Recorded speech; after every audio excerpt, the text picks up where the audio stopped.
لبيك اللهم لبيك لبيك لا شريك لك لبيك إن الحمد والنعمة لك والملك لا شريك لك لبيك اللهم لبيك لبيك لا شريك لك لبيك. بسم الله الرحمن الرحيم. السلام عليكم ورحمة الله وبركاته. الحمد لله حمدا كثيرا طيبا مباركا فيه كما يحبنا ويرضى. والصلاة والسلام على رسول الله وعلى آله وأصحابه ومن تبعهم بإحسان إلى يوم الدين وبعد. Ada sebuah nukilan yang disandarkan kepada Al-Imam Asy-Syafi'i rahimahullah berkaitan dengan apakah Allah Subhanahu wa taala bertempat atau tidak. Maka nukilan ini disebutkan bahwasanya Imam Syafi'i berkata, "I'lamu annal bari'a azza wa jal la makana la."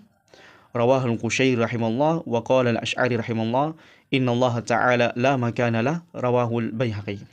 Jadi ada dua perkataan di sini yang sering dijadikan penguat ataupun dalil bagi ahlul bid'ah wa ahlus syubhat yang mengingkari bersemayamnya Allah Jalla Jalaluhu di atas arsy atau sifat ulunya Allah Subhanahu wa taala di atas segala sesuatunya atau di atas langit. Maka dikatakan bahwasanya ketahuilah annal bari, bahwasanya Allah Subhanahu wa taala tidak memiliki tempat untuknya. Jadi Allah tidak memiliki tempat. Perkataan ini kemudian disandarkan kepada riwayat Al-Qushairi yang merupakan murid di antara murid Imam Asy-Syafi'i rahimallahu anhu rahmatan wasi'ah. Begitu pula dengan perkataan Imam Abu Hasan Al-Asy'ari rahimahullah. Nanti kita akan bahas karena ini perkataan jadul beliau, perkataan terdahulu beliau yang pada saat itu belum beliau rujuk kepada manhaj Ahlussunnah wal Jamaah, masih pemahaman keliru beliau berkaitan dengan Allah Jalla Jalaluhu. Beliau kemudian mengatakan, "Innallaha ta'ala la makana lah." Rawahul Al-Baihaqi. Sesungguhnya Allah Jalla Jalaluhu tidak memiliki tempat. Jadi tidak ada sebuah tempat yang membatasi Allah Jalla Jalaluhu. Maka untuk membantah perkataan ini, terlebih dahulu saya ingin katakan, hampir seluruh firqah-firqah yang ada, firqah-firqah yang sesat, ahlul bid'ah dan ahlul syubhat, ini selalu menyandarkan perkataan mereka dengan pendalilan-pendalilan yang sangat-sangat lemah. Imma di sana adalah dalil-dalil yang maudhu', dalil-dalil palsu, atau dalil-dalil yang lemah, atau perkataan-perkataan yang tidak memiliki sanad. Sehingga ketika mereka mengucapkan sesuatu atau menguatkan pernyataannya, maka ini tidak bisa dijadikan landasan karena dalil yang mereka gunakan ini tidak sangat kuat. Kemudian yang kedua, jamaah rahmatullah, terkadang mereka kemudian memaksakan pendalilan tersebut. Jadi seolah-olah apa yang dikatakan oleh imam tertentu untuk menguatkan pendalilan mereka itu sangat dipaksakan. Artinya sangat dipaksakan di sini adalah mereka salah kaprah dalam memahami apa yang dikatakan oleh para a'imah, para imam, para ulama berkaitan dengan hal tersebut. Sehingga terkadang kita melihat mereka ini adalah orang-orang yang selalu mencari pendalilan ketika mereka berucap, sehingga apa? Ya, kadang kebanyakan di antara mereka kebingungan sendiri dalam berakidah. Mereka pusing sendiri dalam berakidah. Bahkan zaman rahmatullah, sesuatu yang telah jelas dalilnya itu selalu ditakwil-takwilkan, dipaksakan untuk tidak seperti itu. Adapun yang tidak seperti itu dipaksakan untuk adapun yang seperti itu dipaksakan untuk tidak seperti itu. Itulah zaman rahmatullah kebanyakan keadaan ahlul bid'ah dan ahlul syubhat yang ada di kepala mereka. Jadi kadang mereka ini salah memahami konteks pendalilan yang ada. Ya, sesuatu yang telah nyata, sesuatu yang telah zahir, yang tidak ada keraguan, yang tidak ada lagi kemudian tafsiran-tafsiran, masih mereka kemudian menafsirkan dengan tafsiran yang keliru, tafsiran yang salah kaprah dalam memahami hal tersebut. Di antaranya jamaah rahmatullah yang akan menjadi bahan pembahasan kita adalah tentang Allah Subhanahu wa taala berada di atas arsy. Jadi antum harus ketahui di antara akidah ahli sunnah wal jamaah yang merupakan akidah yang sangat kuat dan diwariskan dari zaman ke zaman, dari zamannya Nabi SAW, dari zamannya para sahabat tabi'un dan tabi'in, mereka semuanya mengimani bahwasanya Ar-Rahmanu 'alal 'arsy istawa. Dia Allah yang Maha Rahman itu berada di atas arsy. Oleh karenanya para ulama senantiasa kita dapatkan dari nukilan-nukilan mereka bagaimana mereka begitu sangat mujahadah menulis bantahan-bantahan bagi orang yang menafikan Allah berada di atas arsy. Jadi waktu-waktu mereka sangat luar biasa untuk membantah kesesatan orang yang menafikan Allah berada di atas arsy. Jangankan kita zaman rahmatullah, orang Yahudi dan Nasara saja, mereka meyakini Allah di atas arsy. Allah berada di atas langit. Maka bagaimana kita seorang Muslim yang Allah Jalla Jalaluhu menyebutkan 5 ayat menunjukkan Allah di atas langit, begitu pula disebutkan oleh Ibnu Abil Izz Al-Hanafi dalam Syarah Aqidah Thahawiyah jilid 1 halaman 312, jilid 2 halaman 191. Di situ beliau sebutkan ada ribuan lebih dalil hadis dan azhar dari Nabi SAW dan para sahabatnya ridwanullah jami'an yang menyebutkan Allah di atas langit, ribuan. Menunjukkan betapa kekuatan dalil hujah yang sangat kuat yang menopang akidah Allah Subhanahu wa taala berada di atas arsy. Berbeda dengan halnya orang yang menafikan Allah di atas arsy, mereka tidak punya dalil. Jadi kalau antum ingin melihat mereka-mereka ini yang menafikan Allah tidak berada di atas arsy, mereka tidak punya dalil. Kebanyakan mereka adalah orang yang menafikan, mengingkari. Mereka adalah orang-orang yang mengingkari semua dalil-dalil yang ada. Nah, ini sangat berbahaya bagi keyakinan seseorang. Mengingkari satu ayat, bahkan ini 5 ayat zaman rahmatullah yang menyebutkan Allah di atas arsy. Mengingkari satu ayat konsekuensinya sangat besar. Begitu pula mengingkari, mentakwilkan dengan takwil yang batil berkaitan Allah di atas arsy. Ini ribuan hadis yang mereka nafikan, yang mereka ingkari. Na'udzubillah, thumma na'udzubillah. Di mana akal sehat orang yang beragama seperti ini? Sungguh sangat keterlaluan zaman rahmatullah orang yang mengingkari 5 ayat yang menunjukkan Allah di atas arsy. Kemudian sungguh sangat terlalu bagi orang yang mengingkari ribuan hadis yang menunjukkan Allah di atas arsy-Nya Allah Jalla Jalaluhu. Baik, sedikit zaman rahmatullah. Maka disebutkan oleh Syekh Shalih Al-Munjid rahimahullah, hafizallah, ahlus sunnah yuthbituna lillahi ta'ala ma athbatahu li nafsihi min al-asma'i was sifat min ghairi tahrifin wala ta'tilin wa min ghairi takyifin wala tamthilin.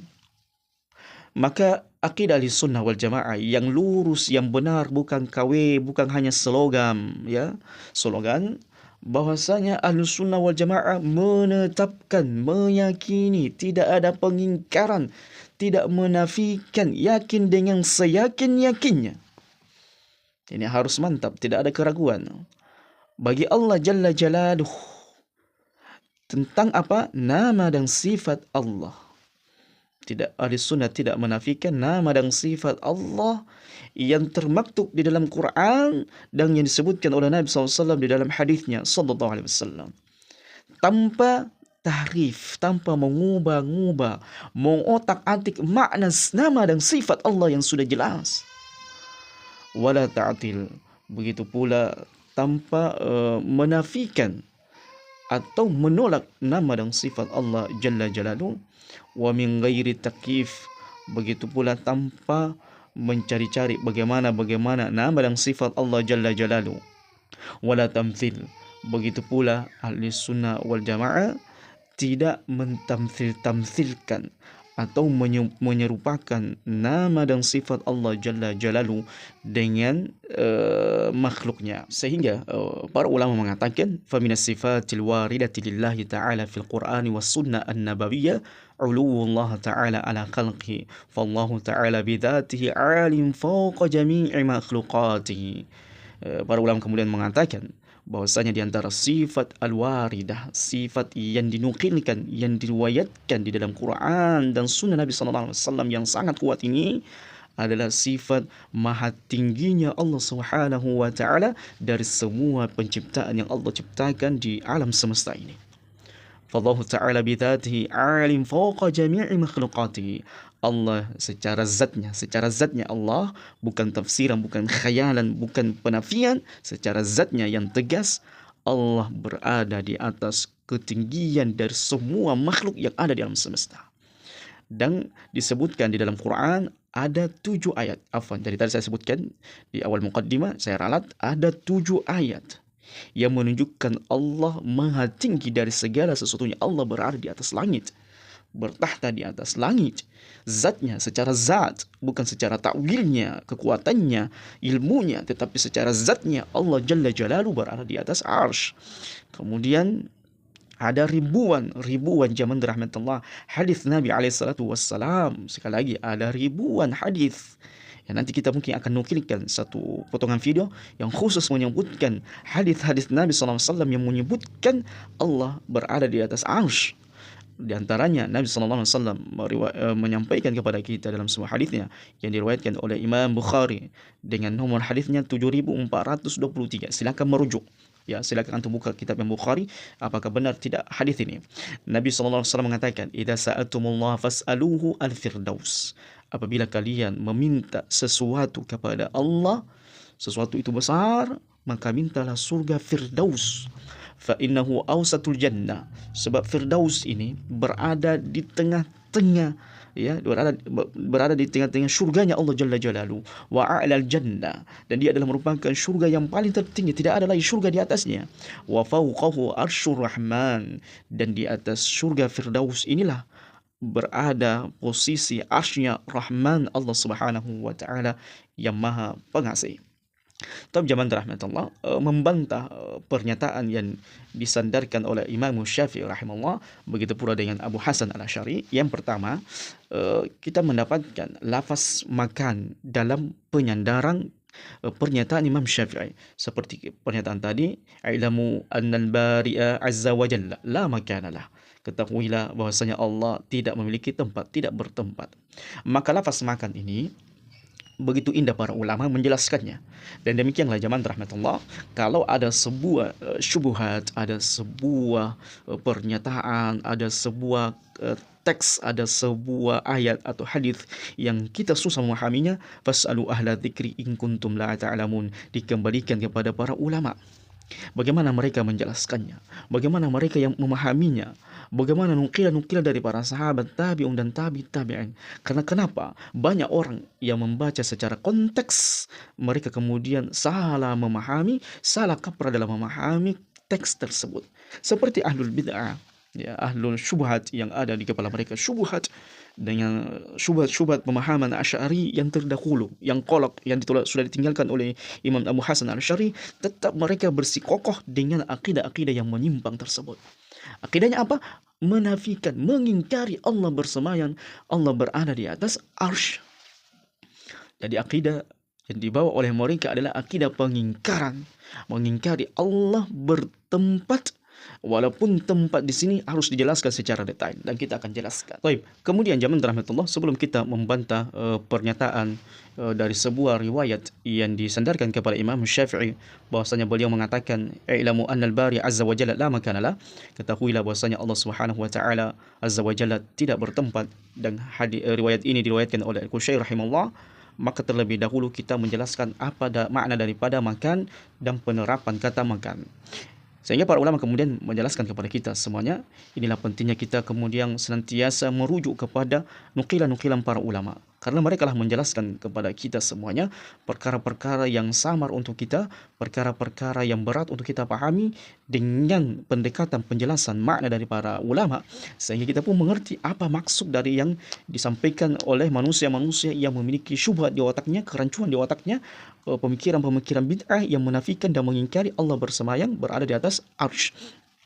Taib, di sini disebutkan oleh para ulama, di antaranya Syekh Al-Munjid, Syekh Muhammad Saleh Al-Munjid, hafizallahu taala anhu wa ra'ah, beliau kemudian mengatakan lafzul makan lam yarid fil Qur'an al-Karim itsbatuhu lillahi ta'ala wala nafyu anhu.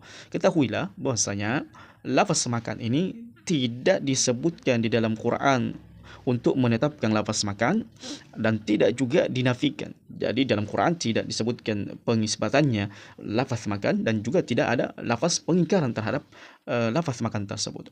Wa huwa minal alfazil mujmalah. Tetapi lafaz makan ini dia adalah merupakan lafaz mujmalah yang dimana lafaz mujmalah ini penggunaannya bisa bermakna hak dan bisa bermakna batil. Inilah indahnya kita selalu bertanya kepada para ulama, membaca keterangan-keterangan mereka supaya kita tidak salah kaprah. Dan ketika kita membaca keterangan-keterangan para ulama, maka gunakan akal sehat dan menggunakan hati yang jernih bersih. Jangan ente belum membaca kitab para ulama, ente sudah menuduh, oh ulamanya Wahabi, ustadznya Wahabi, kiainya Wahabi. Ini kan orang ngaco, ini kan orang ada benar-benar sudah tidak ingin menerima lagi kebenaran yang datang dari sisi para ulama. Tentunya ulama-ulama Rabbani yang senantiasa berpegang teguh dengan sunnah Nabi sallallahu alaihi wasallam dan sunnahnya para sahabat ridwanullah jami'an, yang Allah Jalla Jalaluhu katakan fasalu ahla dzikri in kuntum la ta'lamun. Tanya kepada ahlu dzikri, para ulama, apabila kalian tidak mengetahui. Sehingga kalau ada orang mengatakan Allah tidak bertempat, disuruh minta rinciannya, apa maksud ente mengatakan Allah tidak bertempat? Karena kalau kita mengatakan Allah tidak bertempat, memiliki dua makna. Boleh saja maknanya ini adalah makna batil, dan boleh saja maknanya makna hak, maka disuruh meminta merinci. Kalau dikatakan Allah tidak bertempat, artinya Allah tidak di atas arsy, maka makna ini adalah makna batil. Karena bagaimana mungkin ya menafikan Allah tidak bertempat, berada di atas arsy, yang dimana 7 ayat Quranul Karim yang menyebutkan Allah di atas arsy, kemudian ribuan hadis yang menunjukkan Allah di atas arsy. Jadi memahami pernyataan ini zaman rahmatullah harus menggunakan akal sehat, tidak ada syubhat di kepala kita, dan harus menggunakan hati yang jernih di dalam memahami makna-makna tersebut yang dijelaskan oleh para ulama. Beliau kemudian menjelaskan secara detail. Wa in qasada bil makan, kalau ente menyebutkan lafaz makan, Allah Jalla Jalaluhu qad halla fi syai' atau anna syai'an min makhluqatihi yuhitu bi. Ketahuilah kalau engkau maksudkan lafaz makan di sini, bahwasanya Allah Jalla Jalaluhu itu berada di sebuah tempat, terbatas di sebuah tempat. Jadi saya ulangi. Nah, ini pembahasan penting ini. Jadi antum harus menyimak dengan baik-baik supaya tidak salah kaprah. Kalau ente maksudkan lafaz makan di sini, bahwasanya Allah Jalla Jalaluhu ini bertempat, dibatasi dengan sebuah tempat, atau Allah Jalla Jalaluhu itu diliputi sebuah tempat, ya, atau dikelilingi dengan sebuah tempat, ya, diliputi. Fala syakka anna hadhi kullaha ma'anun batilah. Jangan pernah ragu, pernyataan seperti ini adalah pernyataan batil. Dan inilah yang salah kaprahnya orang-orang yang ada syubhat di kepalanya. Ketika para ulama Ahlussunnah wal Jamaah mengatakan Allah di atas arsy, mereka berteriak, wah ini Wahabi, mentajsimkan Allah, membatasi Allah, mengatakan Allah terbatas dengan tempat, Allah diliputi dengan tempat, Allah Jalla Jalaluhu hanya berada di tempat itu. Ini kan tafsiran ngaco. Siapa yang mengatakan Allah dibatasi dengan tempat? Tidak ada. Siapa yang mengatakan Allah itu terkungkung dengan sebuah tempat? Allah itu hanya di situ tempatnya. Ini tafsiran ngaco, dan pernyataan ini datang dari mereka sendiri, yang mereka kemudian tuduhkan kepada ahli sunnah, kepada para salafi, yang mereka katakan salafi Wahabi ini mujassimah, memiliki akidah mujassimah, menetapkan Allah dengan sebuah tempat, seperti makhluknya, seperti kita mengatakan ana berada dalam ruangan ini, terkungkung dalam ruangan ini, terbatas dengan ruangan ini sehingga tidak mampu mendengarkan di suatu tempat yang jauh. Bagaimana mungkin ente menyamakan Allah dengan saya, dengan makna makan? Jadi saya ulangi lagi.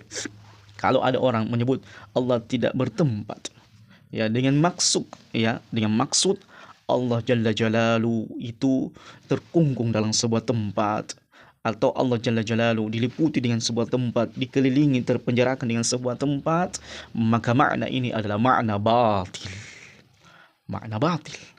Jadi tidak pantas lafaz makan melekat pada Allah Jalla Jalaluhu. Inilah penafiannya. Kemudian ada makna makan yang bermakna hak. Saya sudah sebutkan tadi bahwasanya lafzul makan ini nih adalah lafzul mujmalah. Lafaz yang padanya ada makna hak dan lafaz padanya ada makna batil. Nah, ini dia harus kokoh orang memiliki keilmuan dalam perkara ini sehingga jangan dia samar dan syubhat di kepalanya. Taib.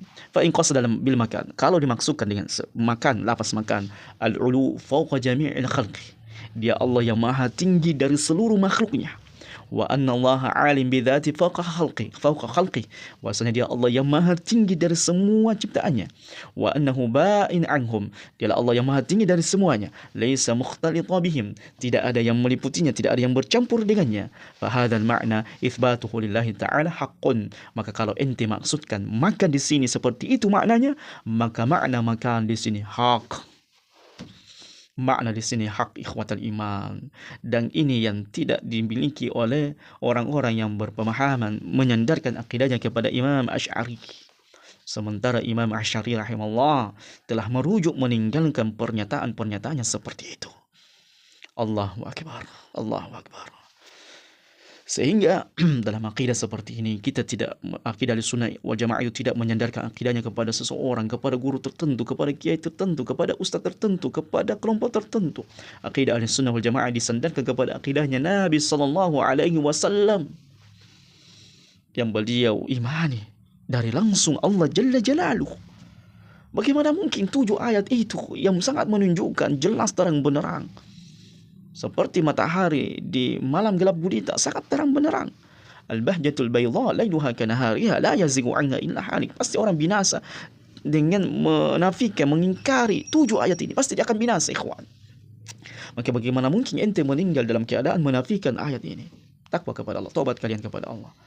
Allahu Akbar. Berat sekali pernyataan seperti ini. Jadi makna makan di sini memiliki 2 makna. Kalau ente maksudkan makna batil kepada Allah, maka maknanya batil. Dan kalau ente maksudkan maknanya hak, yang sebagaimana kita rincikan tadi, maka itu adalah makna hak. Seperti kita mengatakan Allah tidak bertempat. Maksudnya tidak ada yang mengungguli ketinggian Allah, tidak ada yang meliputinya, tidak ada yang mengungkunya, tidak ada yang membatasi Allah, maka makna laisa lahu makan ini makna hak. Tapi kalau kita mengatakan Allah berada di atas arsy, kemudian beliau zatnya Allah Jalla Jalaluhu sangat maha tinggi, tidak ada yang mengguli ketinggiannya, tidak ada yang membatasinya, maka makna makan di sini adalah makna hak, yang tadi makna batil. Taib. Pernyataan Imam Syafi'i yang sebagaimana dinukilkan oleh Al-Qushairi dalam pernyataannya, para ulama mengatakan amma ma dzakartahu 'anil Imam Syafi'i rahimahullah faqad raja'na ila kitab risalah lil-Qushairi wa ila tafsirihi lataif al-isharat falam najid nukila syai'an min hadha 'anil Imam Syafi'i wa inma nukila al-Qushairi fi risalah halaman 18 sampai 29 nahwa min hadzal kalam 'an ba'd as-sufiyah. Adapun pernyataan orang-orang yang menyandarkan kepada Imam Syafi'i tentang Allah tidak bertempat, para ulama kemudian meneliti apakah benar. Maka dilihat di kitab Risalah, antum bisa kembali merujuk kepada kitab Risalah yang dikarang oleh Qushairi, begitu pula dalam tafsirnya Lataiful Isyarat. Jadi 2 kitab ini antum bisa merujuk. Kalau antum memang kuat ilmiah dalam mutalaah kitab para ulama, silakan merujuk, dan itu alhamdulillah bagus buat antum. Falam najum naqul nukila syai'an min hadza an Imam Syafi'i. Maka tidak didapatkan nukilan yang sah. Tidak didapatkan nukilan yang sah. Sekali lagi, tidak didapatkan nukilan yang sah dari Imam Syafi'i seperti nukilan yang disebutkan oleh Imam Qushairi. Wa inna ma naqala Qushairi fi risalah, akan tetapi pernyataan ini dinukilkan oleh Qushairi dalam kitab Ar-Risalah halaman 18 sampai halaman 29, dan ini adalah merupakan riwayat sebagian orang-orang sufi. Ini dia. Jadi penelahan para ulama itu tidak main-main. Para ulama lah yang kemudian mengkanter, ya, apakah benar atau tidak. Dari mana? Dari sanadnya. Taib. Nanti kita akan baca yang kedua. Taib. Sehingga walam yanqulhu an ahadin min a'immatil ilmi. Pernyataan seperti ini tidak didapatkan dari ahlul ilmi yang betul-betul berada di atas Quran dan Sunnah Nabi SAW. La an Syafi'i rahimahullah, tidak didapatkan nukilan seperti dari Imam Syafi'i, wala an ghairihi minal a'immatil mutabi'ina fil ilmi wad din. Tidak pula didapatkan dari para ulama yang benar-benar thiqah dalam ilmu-ilmu mereka. Alhamdulillah. Jadi hati ini pulang zaman rahmatullah. Ketika kita membaca keterangan-keterangan para ulama, dan silakan dibantah. Itu hak ente untuk membantah para ulama kembali kepada kitab-kitab mereka. Dan sah-sah saja. Tapi antum harus waspada, jangan sampai antum membawa keyakinan-keyakinan batil seperti ini sampai antum meninggal, na'udzubillahi min dzalik, karena pertanggungjawabannya besar di sisi Allah. Maka bagaimana mungkin orang meninggal dalam keadaan membawa dia menafikan Allah berada di atas arsy. Allahu akbar, Allahu akbar. Semoga Allah mematikan kita, mewafatkan kita di atas akidah sunnah wal jamaah yang benar. Kemudian Abu Salih Al-Munjid mengatakan, "Thumma inna hadhihi an-naqul allati naqalaha al-Qushair naqalaha bila isnad." Kemudian nukilan yang dinukilkan oleh Imam Qushair rahimahullah, maka nukilan ini tidak ada sanadnya. Ini dia ikhwan. Al-isnad min ad-din. Sanad ini bagian dari agama. Laula al-isnad, andaikan bukan sanad, maka orang bisa mengatakan apapun itu berkaitan dengan agama ini dan apapun mereka mau. Tetapi ketika ada sanad, disebutkan samurjalakum, sebutkan rijal-rijal kalian. Dari mana nukilan-nukilan Imam Syafi'i ini? Siapa yang memberikan sanad? Siapa yang meriwayatkan? Sehingga kalau riwayatnya sahih kepada Imam Syafi'i, maka dipertanyakan apakah orang-orang yang meriwayatkannya ini thiqah atau tidak? Ada sanadnya atau tidak? Alhamdulillah, dengan sanad orang tidak bisa berbicara semaunya. Ya, dengan menyebut samurijalakum, sebutkan sanadnya. Apakah benar Imam Syafi'i berkata demikian atau tidak? Ternyata apa yang diriwayatkan oleh Qushair dari Imam Ahmad bahwasanya annal bari azza wajalla la makana yang lafaz tadi itu tidak ada sanadnya kepada Imam Syafi'i. Sehingga dengan tidak ada sanadnya, terputus sanadnya, tidak boleh disandarkan kepada Imam Syafi'i. Imam Qushairi dari mana sanadnya pernyataan Imam Syafi'i seperti ini? Alhamdulillah. Inilah kecerdasan para ulama menjelaskan kepada kita semuanya berkaitan dengan hal-hal agama kita. Wa tahtaju ila al-bahth wa an-nazar fi asanidiha hatta nata'akkad min sihhati nisbatiha ila man nasabta ilaihi. Sehingga butuh pembahasan yang sangat lebih mendalam lagi berkaitan dengan sanad-sanad ini sehingga kita betul-betul mengatakan Imam Syafi'i mengatakan demikian. Kalau ini sanad dipermasalahkan, sekarang sanad yang disahihkan. Sanad yang disahihkan berkaitan dengan Imam Syafi'i rahimahullah, bahwasanya Imam Syafi'i rahimahullah أجل من أن يقول مثل هذا الكلام فهو أحد أئمة السنة والجماعة الكبار وأحد مجددي هذه الأمة والثابت عنه قطعا أنه يثبت لله تعالى ما ثبت في الكتاب والسنة من أسماء والصفات على منهج أهل السنة والجماعة ومن ذلك صفة العلو. Berbanding terbalik, justru Imam Syafi'i menetapkan Allah Subhanahu wa taala berada di atas arsy. Allah menetapkan sifat maha tingginya Allah Jalla Jalaluhu. Sebaliknya, jadi bukan yang tadi kita sebutkan, ya, sanadnya lemah kemudian tidak bisa disandarkan kepada Imam Syafi'i, bahwasanya Imam Qushairi ini hanya menukilkan dari perkataan sufiyah saja. Beliau mengatakan rahimahullah, Imam Syafi'i mengatakan bahwasanya khilafatu Abu Bakar haqqun. Kekhilafaan Abu Bakar itu adalah hak, adalah bukan merupakan sebuah kebatilan, itu hak. Qadahallahu fis sama'i, Allah telah menetapkan, mentakdirkan Abu Bakar menjadi khalifah setelah Nabi kita Muhammad SAW. Allah menetapkannya di atas langit. Nah, ini dia syahidnya, dalilnya, burhannya. Qul hatu burhanakum in kuntum shadiqin. Ini pernyataan Imam Syafi'i yang benar. Khilafatu Abu Bakar haqqun, kekhilafaan Abu Bakar itu hak. Qadahallahu fis sama'i, Allah mentakdirkannya di atas langit. Wa jama'a 'alaiha qulubu ashabi nabi, dan beliau telah mengumpulkan semua hati-hati para sahabat Nabi alaihi salatu wassalam. Antum bisa merujuk kepada kitab Naqala anhu al-Hafidz Abdul Ghani al-Maqdisi fi aqidatihi. Antum bisa merujuk kepada kitabnya Al-Hafidz Abdul Ghani al-Maqdisi dalam kitabnya halaman 27. Kemudian antum bisa merujuk kepada Ibnu Qudamah fi Itsbati Sifatil Ulu halaman 124 125, dan kitabnya Ibnu Taimiyah Al-Fatawa jilid 5 halaman 53 sampai halaman 139, wa Ibnu Al-Qayyim fil Juyush halaman 59, wa sahhaha anhu, dan telah disahihkan. Pernyataan ini adalah pernyataan Imam Syafi'i. Kemudian dalam riwayat yang lainnya, al-qaulu fis sanah, al-qaulu fis sunnati allati ana 'alaiha, adapun perkataan sunnah yang saya berada di atasnya, wa ra'aitu 'alaiha alladziina ra'aitahum, yang sebagaimana saya lihat dan kalian melihatnya adalah seperti diantaranya akidahnya, sunnahnya Sufyan, kemudian Imam Malik dan selain keduanya, yaitu apa? Al-iqrar bi syahadati an la ilaha illallah, penegasan bahwasanya tidak ada ilah yang berhak disembah kecuali Allah, tauhid, wa anna Muhammadar Rasulullah, menyaksikan kepada Nabi kita sallallahu alaihi wasallam, wa anna Allah ala arsy fi sama'ihi.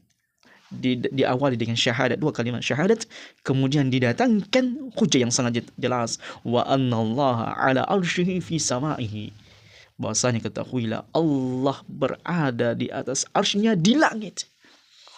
Dua kata yang menunjukkan Allah di atas langit, bahwasanya Allah berada di atas arsy-Nya di langit. Tidak bisa terbantahkan lagi zaman rahmatullah. Ini adalah merupakan bantahan yang sangat telat, bantahan yang sudah sangat jelas. Imam Syafi'i rahimahullah kafarrahmani wa karami itu menetapkan Allah di atas arsy-Nya. Yukrimu min khalqi kaifa yasha, Allah meningkatkan dirinya dengan makhluk siapa yang Allah kehendaki. Wa yanzilu ila sama'i dunya kaifa yasha, dan Allah turun dari langit menuju langit dunia kapanpun yang Allah Subhanahu wa taala kehendaki. Wa dzakara sa'irul i'tiqad, dan Imam Syafi'i menjelaskan panjang lebar i'tiqad ini, tapi sampai di situ. Ini riwayatkan oleh Al-Hikari fi aqidatihi halaman 18, kemudian dari Jalan Ibnu Qudamah fil Ulu halaman 108, dan begitu pula Imam Az-Zahabi di dalam kitab Mukhtasar Al-Ulu dengan tahqiq Syekh Albani rahimahullah. Tapi sekali lagi, al-syubhat, al-ahwa, al-bid'ah ini selalu menjas Syekh Albani begini, Syekhul Islam Ibnu Taimiyah rahimahullah begini. Jadi susah sekali zaman rahmatullah. Kita mau berdebat mereka, otak mereka sudah rancu. Semua apa yang kita sampaikan ini rancu bagi mereka, ya, dengan tuduhan-tuduhan dusta kepada para imam. Ada pun pernyataan yang semakna yang dinukilkan dari Abu Hasan al-Asy'ari rahimahullah, maka disebutkan ini pernyataan Abu Hasan al-Asy'ari adalah pernyataan beliau ketika beliau belum rujuk meninggalkan pemahaman akidah beliau yang menyimpang setelah nantinya beliau berakidah Ahlussunnah wal Jamaah. Jadi kalau antum ingin melihat pernyataan Abu Hasan al-Asy'ari rahimahullah yang benar, ya, antum harus merujuk kepada kitab beliau Al-Ibanah dan Maqalat Al-Islamiyyin, yang dimana dua kitab ini rahimahullah beredar. Jadi kalau antum ingin melihat akidah Imam Abu Hasan al-Asy'ari yang benar, yang sudah beliau tinggalkan akidah yang terdahulunya, yang sekarang beliau bagaimana berakidah, lihat di kitab Al-Ibanah, kemudian Maqalat Al-Islamiyyin, dibaca. Kalau ente benar-benar berakidah Imam Abu Hasan al-Asy'ari, silakan dibaca buku terbaru beliau yang beliau karang sebelum meninggal, yang setelah beliau bertaubat. Masya Allah zaman rahmatullah. Bahkan ya nukilan dalam kitab Ibanah kita nukilkan sedikit sebelum kita tutup karena ini sudah panjang lebar.